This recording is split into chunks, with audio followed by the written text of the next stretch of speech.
Bismillahirrahmanirrahim. Assalamualaikum warahmatullahi wabarakatuh.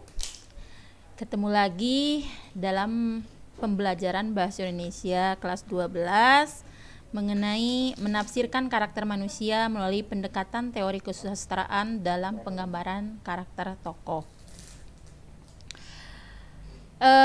Materi kali ini yang merupakan tujuan pembelajarannya itu yang pertama menafsirkan karakter tokoh melalui teori kesusastraan, baik itu secara teknik analitik maupun teknik dramatik. Yang kedua, menerapkan teori kesusastraan dalam menafsirkan karakter manusia di dalam kehidupan nyata. Untuk pendahuluannya, ya. Karya sastra adalah bentuk yang ditampilkan melalui bahasa. Karya sastra memiliki dua fungsi, yaitu menghibur dan mendidik. Dalam teori kesusastraan, menurut Wellek dan Warren, ya, mengatakan bahwa sastra menampilkan kehidupan dalam skala besar, kehidupan sosial dan dunia nyata yang merupakan objek sastra. Maksudnya, karya sastra merupakan mimesis atau cerminan kehidupan nyata. Jadi, ketika pengarang menggambarkan karakter tokoh tidak jauh dari karakter manusia nyata. Ini bisa diterapkan ketika kalian bersosialisasi di dalam kehidupan nyata. Ketika kita menemukan atau bertemu dengan banyak orang, secara otomatis bertemu atau mengetahui berbagai macam karakter. Dari sanalah teori ini kita bisa terapkan dalam menafsirkan karakter manusia secara nyata. Nah, untuk teori kesusastraan ya yang diambil dalam penggambaran karakter tokoh itu ada dua. Ada teori analitik yaitu secara langsung dan teori dramatik secara tidak langsung. Untuk teori analitik atau secara langsung, pengarang memaparkan langsung karakter tokohnya. Sedangkan teori dramatik atau secara tidak langsung, pengarang memaparkan secara tidak langsung penggambaran karakter tokohnya, yaitu bisa melalui dialog atau ucapan tokoh, sikap, perilaku atau tindakan tokoh, pikiran tokoh, lingkungan tokoh, fisik tokoh, yang meliputi cara berpakaian dan postur tubuh. Penggambaran tokoh secara langsung atau teknik analitik yaitu penggambaran tokoh secara tersurat yang ada di dalam sebuah cerita. Pengarang langsung menjelaskan sifat atau karakter tokoh-tokohnya, misalnya rajin, pemalas, sombong, dermawan, dan lain sebagainya. Teknik secara langsung dapat dipahami oleh pembaca dalam memahami isi cerpen tersebut atau isi karya sastra tersebut. Biasanya penulis akan memberikan sifat-sifat para tokoh secara detail atau jelas di dalam alur cerita. Maksudnya atau intinya bahwa si pengarang akan menjabarkan karakter secara detail, secara jelas di dalam karya sastranya. Contoh penggambaran karakter tokoh secara langsung atau teknik analitik, ya. Di sana ada kata yang digaris bawahi. Kalian bisa baca kutipan cerita. Di sana ada kata-kata yang digaris bawahi. Bukan guru ngaji yang kejam, sifatnya penyayang. Ya. Ini bisa dibuktikan karakter dari tokoh Haji Marhaban, ya, merupakan tokoh yang memiliki karakter bukan orang yang kejam dan memiliki sifat penyayang. Penggambaran tokoh secara tidak langsung atau teknik dramatik, ya. Untuk teknik dramatik atau bisa disebut juga dengan penggambaran tokoh secara tersirat yang ada dalam sebuah cerita. Ada beberapa cara pengarang dalam memberikan sifat-sifat para tokoh di dalam cerita melalui teknik ini. Di antaranya, 1. Melalui bentuk fisik secara lahir. 2. Melalui jalan pikiran tokoh. 3. Melalui tindakan tokoh. 4. Melalui lingkungan tokoh. Dan 5. Melalui dialog antara tokoh. Contoh penggambaran karakter tokoh secara langsung atau teknik analitik. Mohon maaf.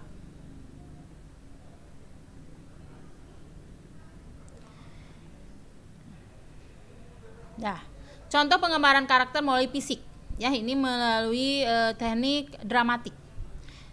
Tubuhnya kurus kering, matanya kecil seperti biji sawo, rambutnya panjang dan bercabang.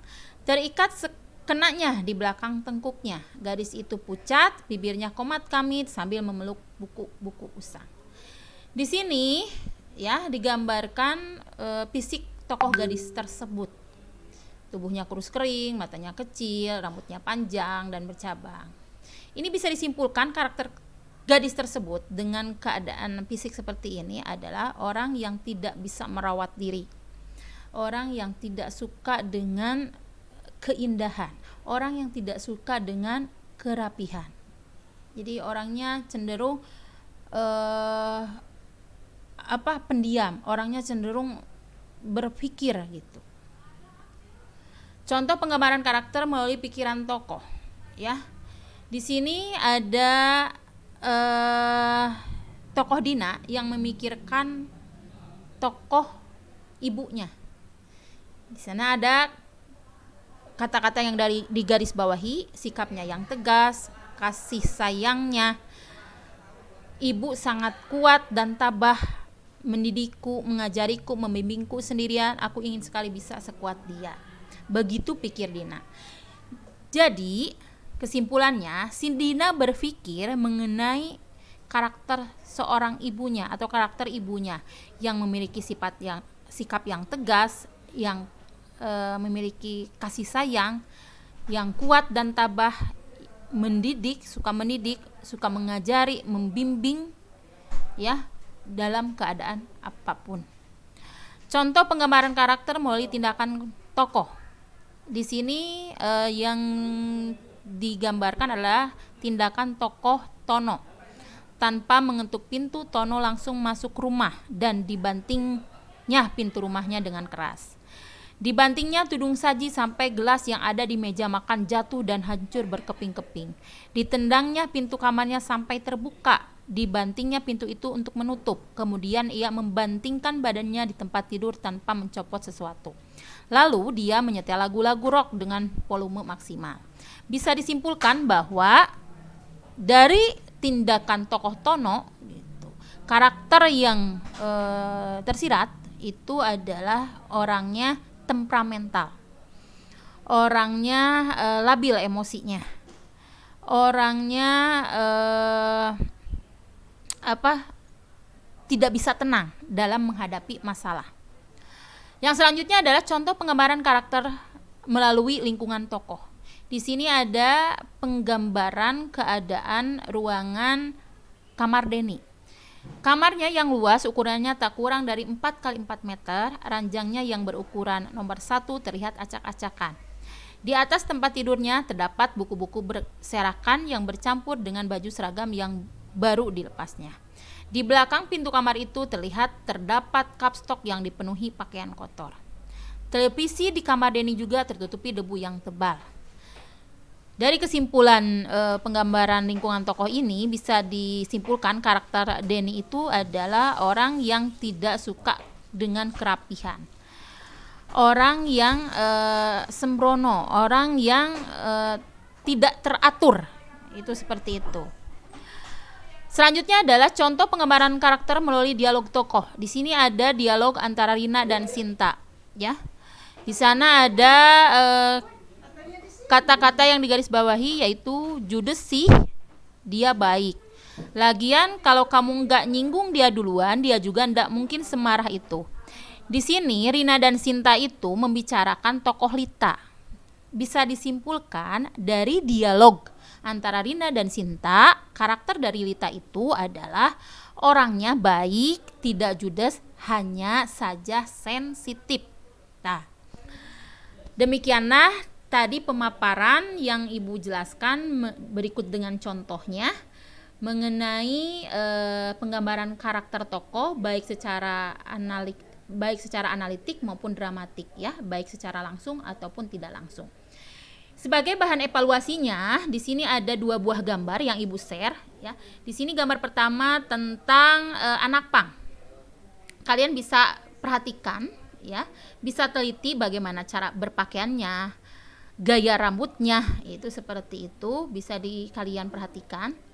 Dari gambar ini, apa yang kalian bisa simpulkan karakternya gitu.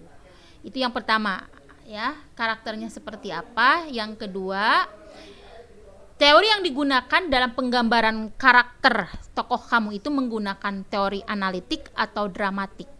Kalau teori dramatik, kalian menggunakan ya cara yang mana? Yang tadi Ibu paparkan, apakah lewat dialog, lewat tindakan, pikiran, ucapan, ya, fisik dan sebagainya. Untuk gambar kedua di sini ada gambar lingkungan ya, pemukiman padat penduduk.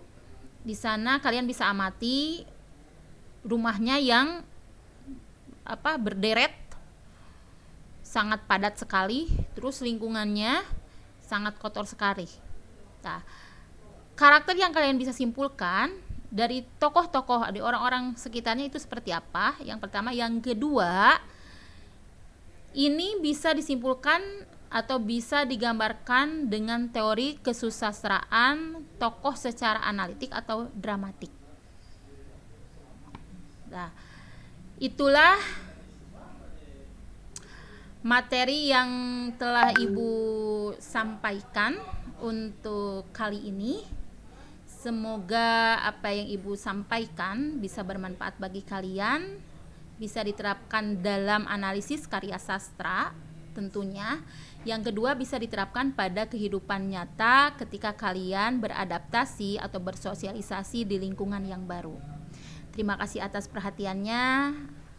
Assalamualaikum warahmatullahi wabarakatuh.